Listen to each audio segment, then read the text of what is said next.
Would you look at that?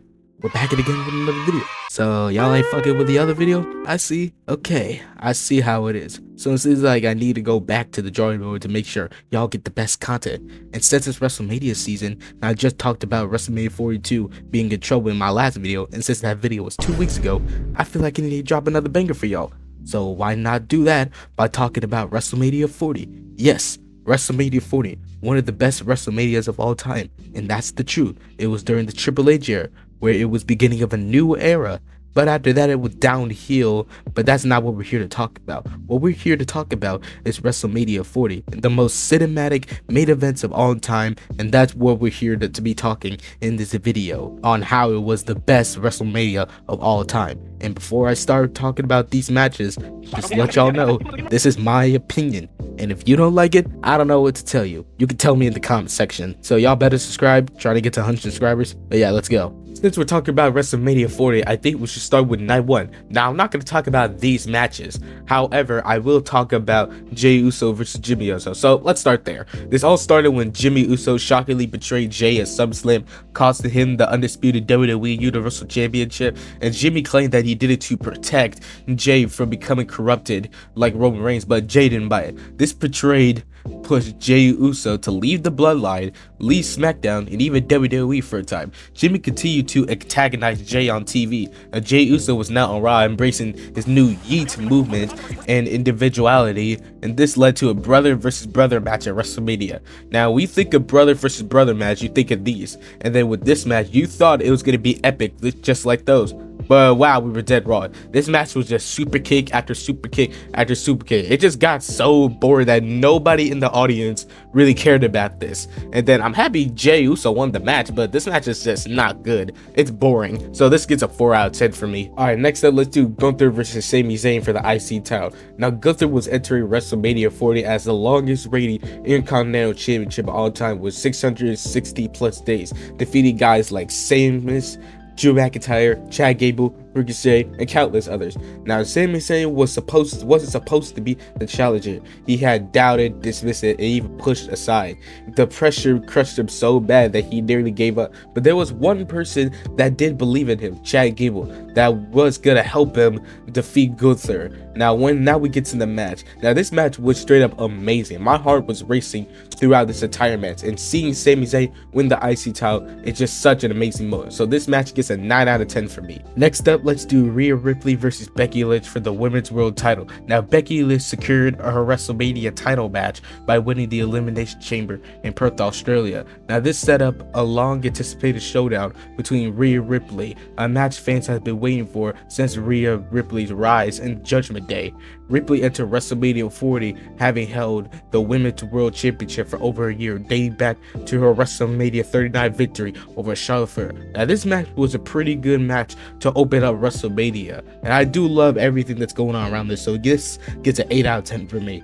Now, on to the main event on night one between Cody Rhodes and Seth Rollins versus The Rock and Roman Reigns. Now, before we talk about the match, let's talk about how we got to the match. Now, when Cody Rhodes returned to the WWE in 2022 at WrestleMania 38, he faced Seth Rollins and won that match. 2 days later on Monday Night Raw, on Cody's first promo back in the WWE, it was to finish his father Dusty Rhodes' story and win the WWE Championship. But before that, he was feuding with Seth Rollins, and then they had another match at WrestleMania Backlash, which Cody won again.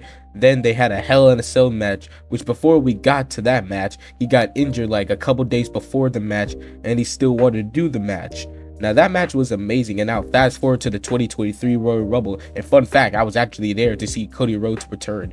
That he won that Rumble, and now he was going to face Roman Reigns at WrestleMania 39. Fast forward to night 2 of WrestleMania 39, it was an amazing match, and Cody was about to hit Roman with the crossroads, but then Solo Sikoa interfered and cost Cody the match, and then Cody was started feuding with Brock Lesnar. Then the Judgment Day did a little tease with Roman Reigns, like he was going to face him again, that we know at the time, and then he won the tag team titles with Jey Uso and then did War Games. Now to the 2024 Royal Rumble, which he go on to win that match, but a week later he would give up his spot to The Rock, which today is still a stupid decision because that video become their most disliked video ever. Like, everybody was hating on that. That kicked off the We Want Cody movement, that Cody Rhodes needs to finish his story and get that main event spot at WrestleMania 40. Now we get to the WrestleMania 40 kickoff and things got intense, and then The Rock turned heel and then became the final boss, which low-key is one of the best characters he ever done in recent years. And then Seth Rollins got involved into the whole rivalry, and which led to this tag team match. And side note, this match was straight up amazing. I thought the storytelling going into this match was amazing, top notch. Now The Rock and Roman Reigns did end up winning the match, which would lead to a Bloodlines Rules match. Now let's move on to night 2 of WrestleMania 40. Now I'm not going to talk about these matches, but I will talk about these matches. So let's start with Io Sky versus Bayley for the WWE Women's Championship. Now Bayley found the damage control, and Io Sky was a partner, her protege, and her chosen ally. But over time, the group shifted and Io Sky became champion. Dakota Kai and Kairi Sane was sided more with Io than Bayley, and then Bayley became an outsider of the faction that she created. And after Bayley won the Royal Rumble match, she announced that she was going to reveal who she's going to face at WrestleMania. Now Damage Control assumed that she was going to choose Rhea Ripley, but instead, shockingly, she chose Io Sky, and then exposing the betrayal that she'd been brewing for months.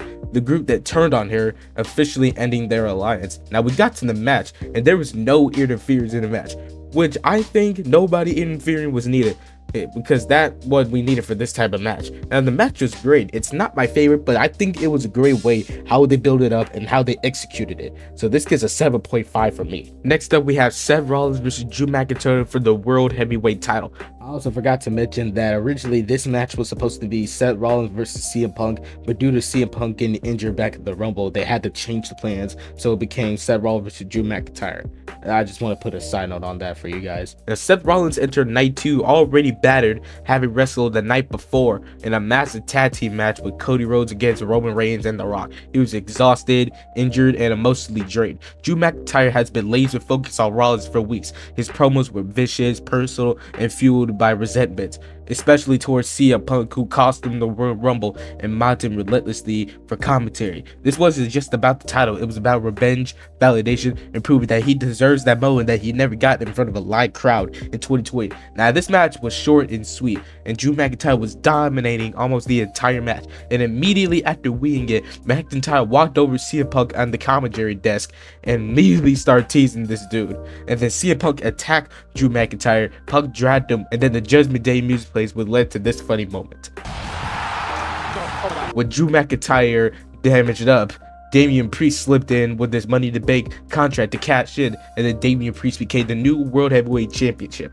So this match gets an 8 out of 10 for me. Now on to the main event of night 2 between Cody Rhodes and Roman Reigns in a Bloodline Rules match for the WWE Undisputed Universal Championship. Now this was the greatest WrestleMania main event I ever watched. I would show the last 5 minutes of this, but copyright, so I'm just gonna put short clips on it. So it started with Solo Sikoa interfering, then Cena came out, attacked Solo Sikoa, then The Rock came out, and him and Cena had a face-off, and this really gave me nostalgic vibes. I really feel old just talking about this. And then The Rock hit Cena with the rock bottom, and then the Shield entrance came out, well, kind of. Seth Rollins came out, but then Roman Reigns Superman punched him. But then this happened.